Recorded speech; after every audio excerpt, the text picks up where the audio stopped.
Something just happened deep inside the Congo that researchers struggle to explain without sounding unbelievable. A tribe was found doing things that challenge everything we think we understand about fear, pain, and even death itself. These people burn their dead inside rooms they sleep in and still live there. Some spend their entire lives guarding strange objects that killed people just for looking at them. Others go as far as stealing eagle chicks with bare hands and turning them into hunting partners. These tribes exist right now. Some of them are being contacted for the first time as you watch this, and what they do in the dark inside forests will leave you completely shocked. The Bayaka. In 1973, a young anthropologist named Barry Hewlett arrived in Congo for the first time. He had read about the Bayaka. He had studied what the textbooks said. Nothing prepared him for what he saw in his first week in the forest. A man was 60 feet off the ground, barefoot, bare-chested, with no rope and nothing between him and the forest floor. Hewlett stopped walking. He stood there watching, chest tight, certain he was about to witness a death. The bees had already found the man. They were covering his arms, his neck, his face, driving stingers into his skin by the hundreds. He did not swat them away. He did not flinch. He kept climbing, because the honey at the top of that tree was sacred, and the forest does not reward hesitation. The Bayaka are one of the oldest surviving peoples in the Congo Basin, with a presence in Central Africa stretching back thousands of years. They move through the forests of Congo, Cameroon, the Central African Republic, and Gabon in small nomadic groups, building nothing permanent, leaving no trace. They do not conquer the forest, they dissolve into it. What stopped Hewlett cold had nothing to do with honey or trees. It was the fathers. He found that Bayaka men spend more time in direct physical contact with their infants than fathers anywhere else in the world. When a mother is absent and a baby cries, the father pulls the child against his bare chest and offers his nipple for the infant to suck on, not to feed the child, just to silence the fear inside it. No other culture on earth does this. Then there is Jengi, the forest spirit the Bayaka fear above everything else. When a member of the community dies, the body is buried inside the hut, and the hut is burned to the ground. The group moves immediately. No one is permitted to look back at the burning structure. Anyone who turns to look is seized, tied to a post erected beside the fire, and left standing there through the night until morning, not as punishment, as a warning to the forest that the rule was enforced. During Jengi initiation ceremonies, young men are taken into the forest and confined inside a structure so small they cannot sit or bend. They stand upright for days without rest, without proper food, in complete darkness, while sounds designed to represent the spirit moving around them keep going through the night. They go in as boys. If the forest accepts them, they come out as something else entirely. The Bayaka carry no written records. Every poison, every cure, every ritual lives only inside human memory. When their elders die, entire libraries vanish with them. The Lega. In the deep villages of eastern Congo, there are men who carry human skulls on their bodies every day. Not hidden, not buried, pressed against their skin, held close, spoken to. And to the Lega people, this is not disturbing. It is the highest honor a living man can carry. The Lega have a secret society called the Bwami, one of the most layered and complex systems of power ever documented in Central Africa. You do not join the Bwami. You spend your entire life trying to earn your way through it. The society has multiple levels, each harder and more demanding than the last, requiring years of sacrifice and demonstrated wisdom before any advancement is given. The higher a man climbs within the Bwami, the closer he is believed to be to the world of the ancestors. At the very top levels, that connection becomes physical. Members at the highest ranks are given the skulls of deceased elders to carry with them daily.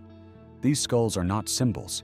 According to Lega belief, they transmit knowledge, protection, and judgment directly from the dead into the body of the man holding them. He is not displaying power, he is conducting it. The ritual objects of the highest Bwami ranks are called Lukwa Congo. Women, children, and uninitiated men are completely forbidden from seeing them. Not discouraged, forbidden. A woman in one documented case accidentally glimpsed a Lukwa Congo during a ceremony. She was stripped of all social standing, expelled from her family unit, and according to accounts collected by researchers, was made to undergo a purification ritual so physically brutal that she did not fully recover.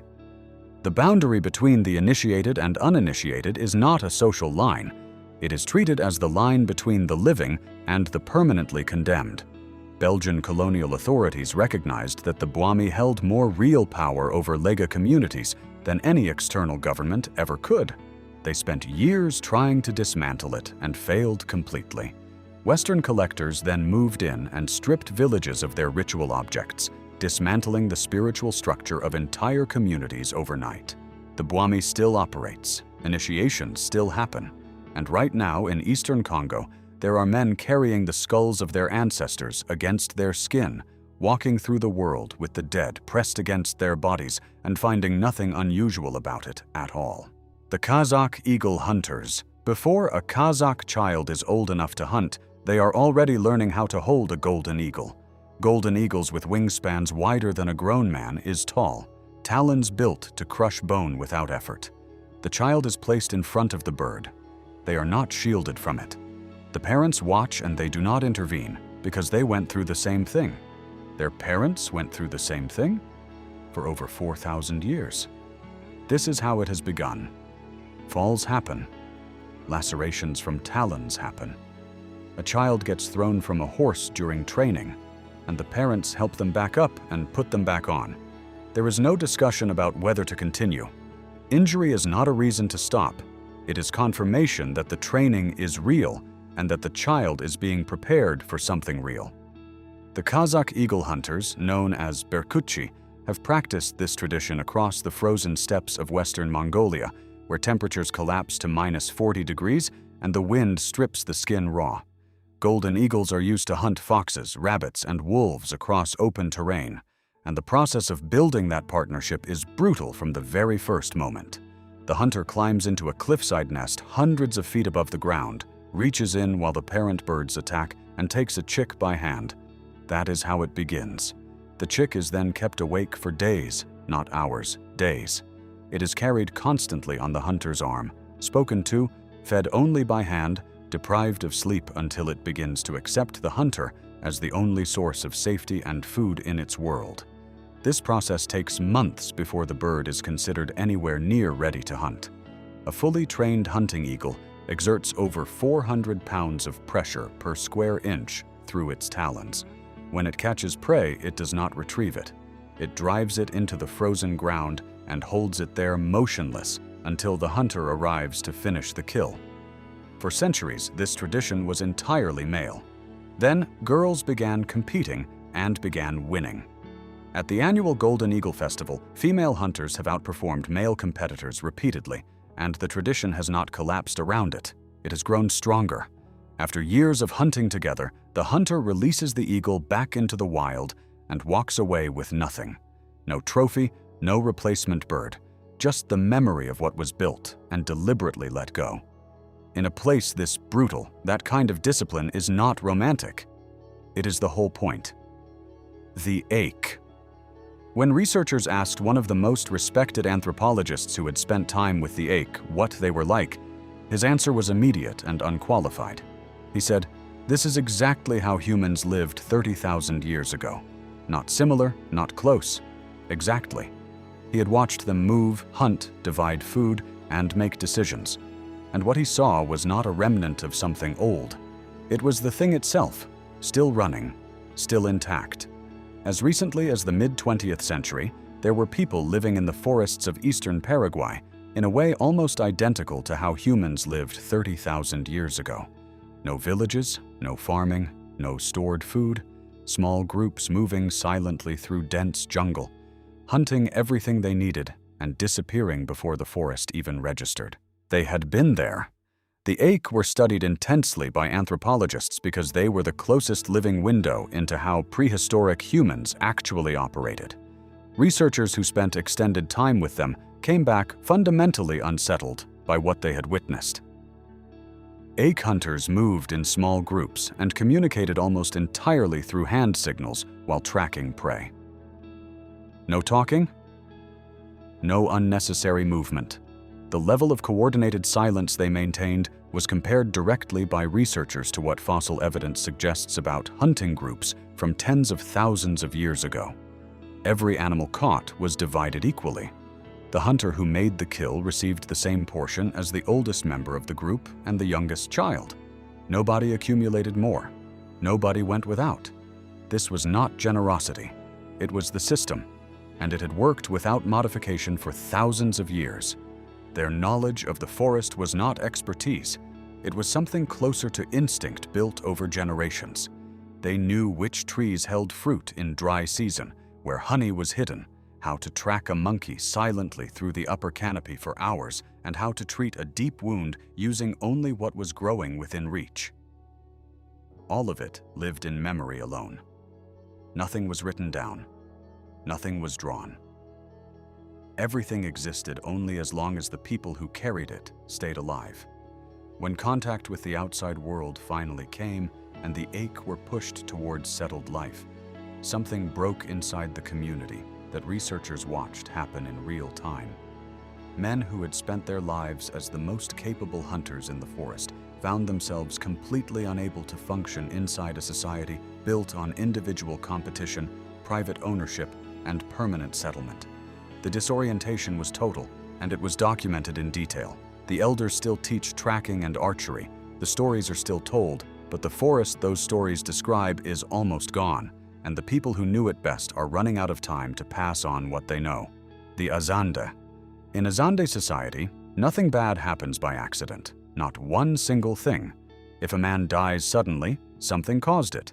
If crops fail, someone made them fail. If a child gets sick and does not recover, there is a name attached to that sickness. There is always a name, and the Azande have a system for finding it that has been destroying lives for centuries. The Azande live across Congo, South Sudan, and the Central African Republic. In the 1920s, British anthropologist E. Evans Pritchard spent years among them and came back with findings that disturbed the academic world. He said their witchcraft system was not superstition.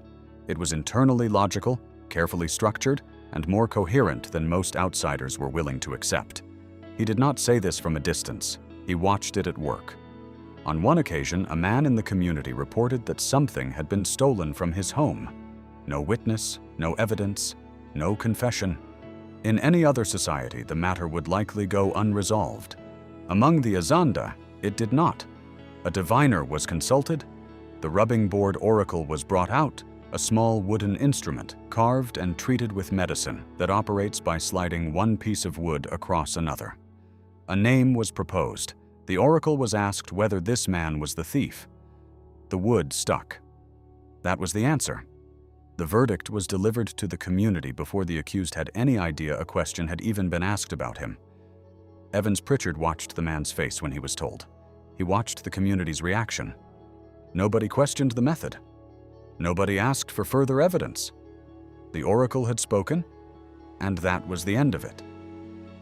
Evans Pritchard came back from this and other cases, saying the same thing. The system was airtight. Not because it was always right, but because it was designed so that it could never be proven wrong. Every result confirmed it. Every failure strengthened it. At the center of it is the Benj oracle. Benj is a poison made from a specific plant, prepared through ritual, and fed to a chicken in front of witnesses. A yes or no question is asked about guilt or innocence. The chicken either dies or survives. That is the verdict. There is no appeal, no second hearing, no way to challenge the result. The accused does not need to be present. A man can wake up one morning to discover that a chicken died the night before in a ritual he knew nothing about, and that the community has already decided he is responsible for his neighbor's death. By the time he hears about it, the verdict is already final. Once identified as a witch, a person does not just lose reputation. They lose everything. Their land is taken. Their family distances themselves to avoid contamination. Their children are watched with suspicion for the rest of their lives because the mangu, the physical witchcraft substance believed to sit inside the body near the liver, can be inherited. Your father's verdict becomes your starting point. Evans Pritchard documented cases where accused witches were killed not in anger or chaos, but in calm, unhurried community agreement. The way a group of reasonable people might decide to remove something dangerous from a shared space. The chiefs controlled the most powerful oracles.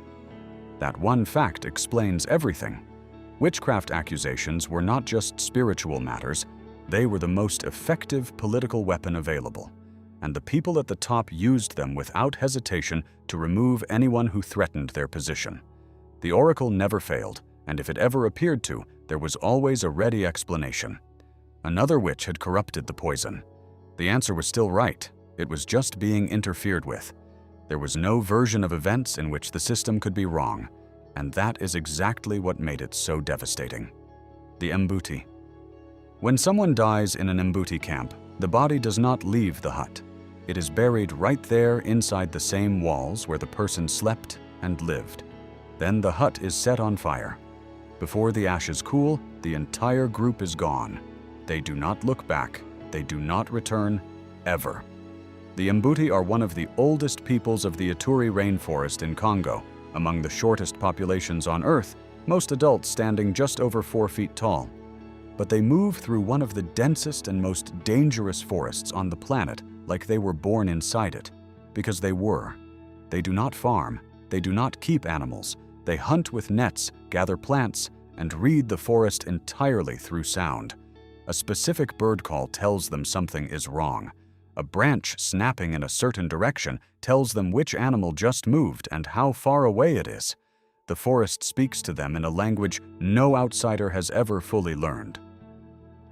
Their shelters are built in a few hours from leaves and branches, never meant to last. The moment a place stops serving them, they leave it behind without a second thought. Permanence means nothing to the Mbuti. Movement is survival. Their rules around death go further than most people expect. When someone dies in the forest, the place is left immediately. No lingering, no return visits. The belief is simple. The forest does not just take the body, it takes the person completely. Staying near that place is not seen as respect. It is seen as a risk. The spot is avoided because whatever caused the death is thought to remain there, not as a memory, but as a presence. Something that can happen again to someone else without warning. People who ignore this are said to fall sick soon after, not always in obvious ways, sometimes slowly, sometimes without a clear cause. Locals describe it as the forest taking what it was already owed. And then there are the ones deeper inside. Not stories, not myths, people. Groups believed to be connected to the Mbuti, living beyond where anyone is meant to go. No paths lead to them. No one can point to where they stay. They appear without warning. A shape between trees. A figure standing still, watching, and then they are gone. No sound of movement, no broken branches, no tracks left behind. Anyone who tries to follow loses direction almost immediately, as if the forest closes in and erases the way forward. When the Mbuti are asked about them, they do not laugh it off. They lower their voices. They speak about them carefully, like something that should not be disturbed, something that is better left exactly where it is.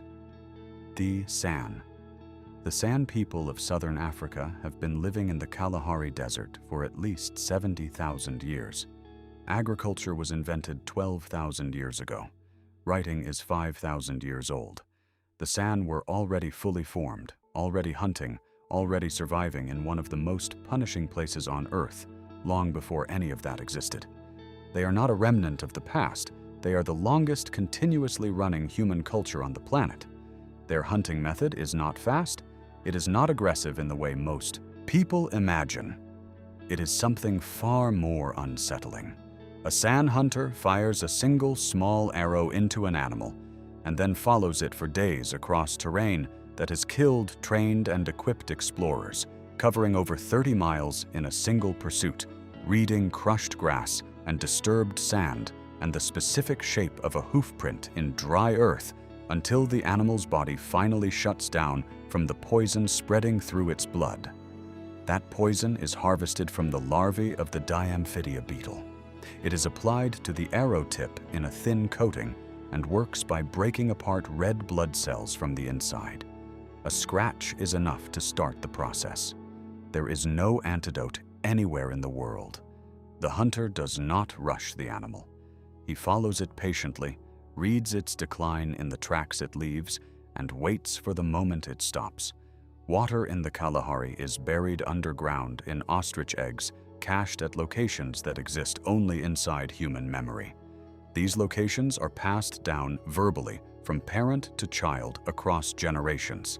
If the people carrying that knowledge disappear, the water becomes permanently lost. The desert takes everything back.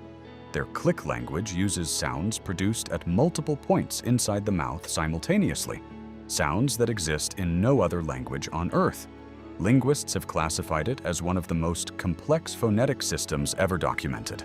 During the Great Healing Dance, the community moves around a fire for hours until specific individuals drop into a trance state called Kia. In Kia, healers report physically separating from their bodies, entering a realm they describe as both more real and more terrifying than the waking world, and returning carrying something they extracted from the sick. Some healers come back from Kia screaming. Some cannot speak for hours afterward. The physiological trance state has been confirmed by researchers. What happens inside it has never been explained by anyone who has not experienced it themselves. The BOA. When Belgian colonial officials reached the oriental province of Congo in the late 19th century, they were not soft men. They had documented war, famine, and tribal violence across the continent. But what they found among the Boa and their neighboring peoples stopped their expeditions completely. And the reports they filed back to Brussels used language that career officials almost never used. They were shaken. The Boa practiced ritual cannibalism openly, without apology. This was not starvation. There was no shortage driving it. This was a deliberate, structured, ceremonially conducted warrior tradition built on a belief system with its own clear internal logic. When you defeated an enemy in battle, the highest thing you could do was consume them. Specifically, the heart and the liver. The heart because it was considered the source of courage. The liver because it was believed to carry the life force itself. Eating both meant pulling everything that made your enemy powerful permanently into your own body. You did not just defeat him, you absorbed him.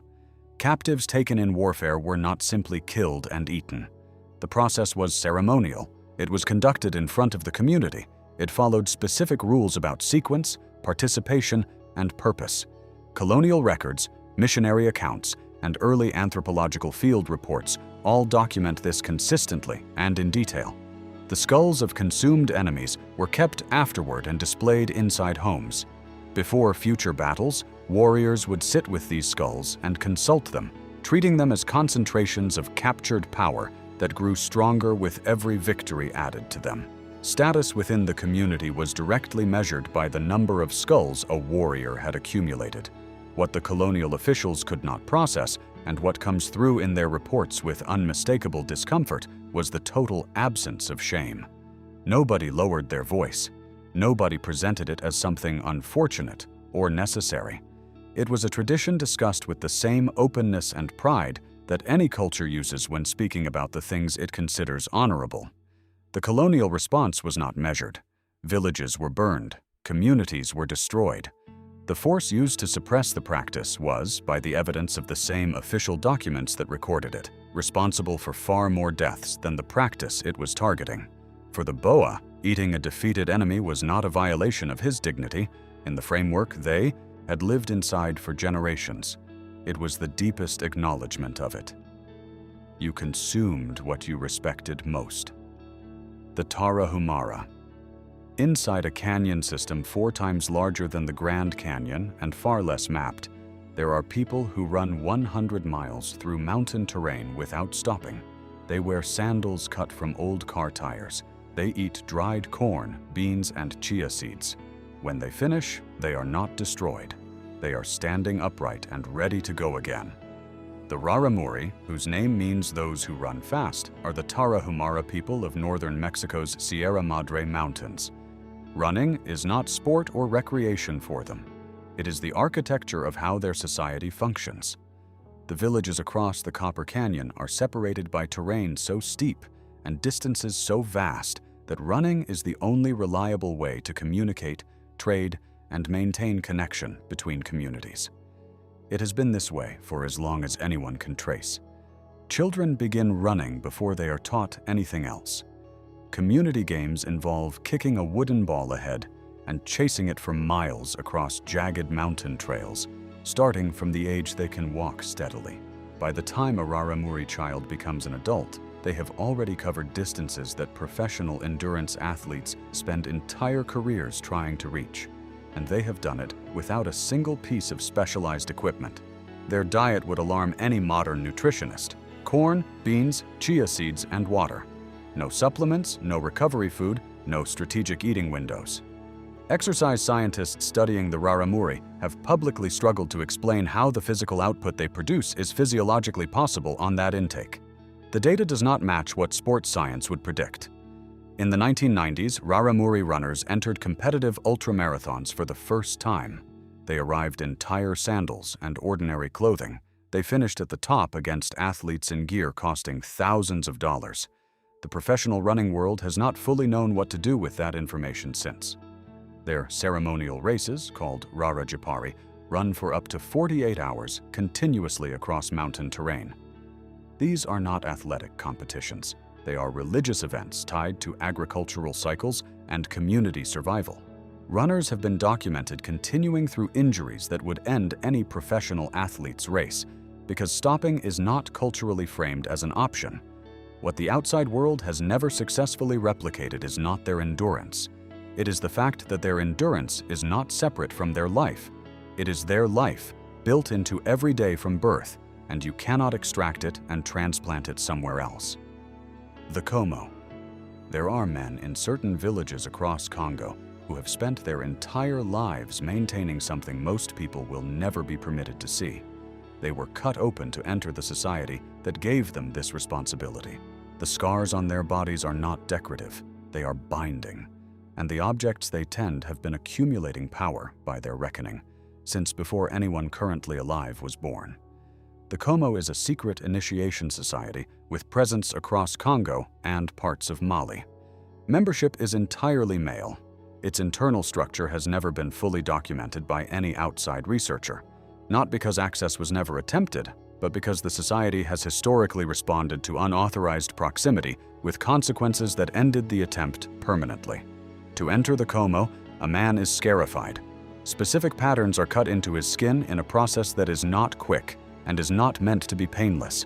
The scars are permanent. They mark the man as bound to the society in a way that cannot be negotiated away or undone by any external authority. The objects at the center of Komo ritual life are called boli. They started as small cores of wood or clay. Over the decades, they have been fed continuously, blood pressed into them, grain worked into their surface, organic matter added layer by layer until they became dense, dark, and heavy in a way that has nothing to do with their physical size. According to Komo belief, a properly maintained boli is not passive.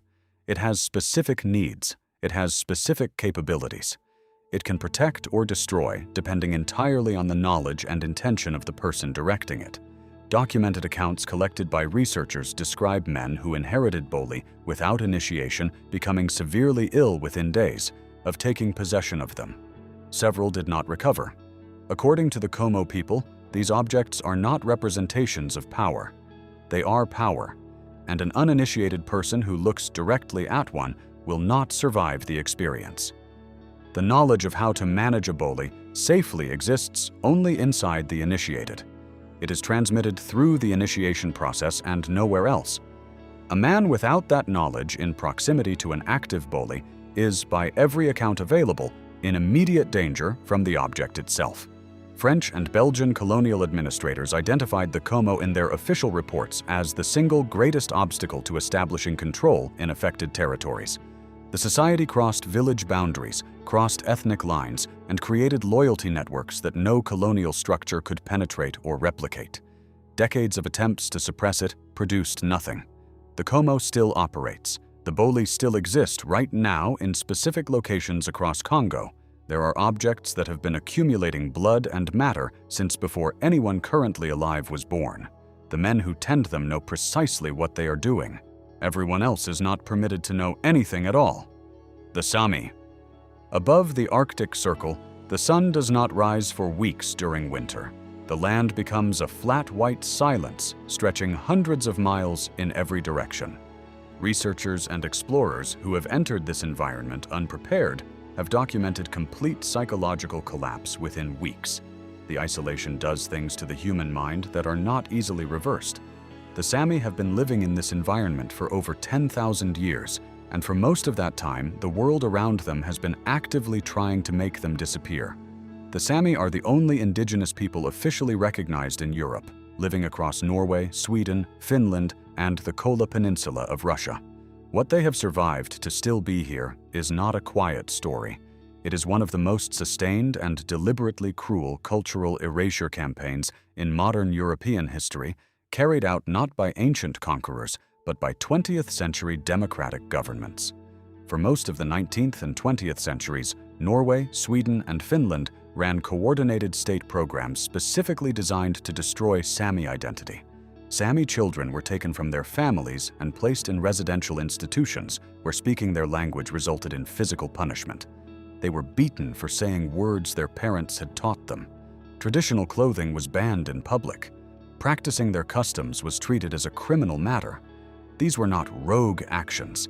They were official government policy funded by the state, running well within the lifetimes of people still alive today. Many of those children never came back as the same people who left. Some never came back at all.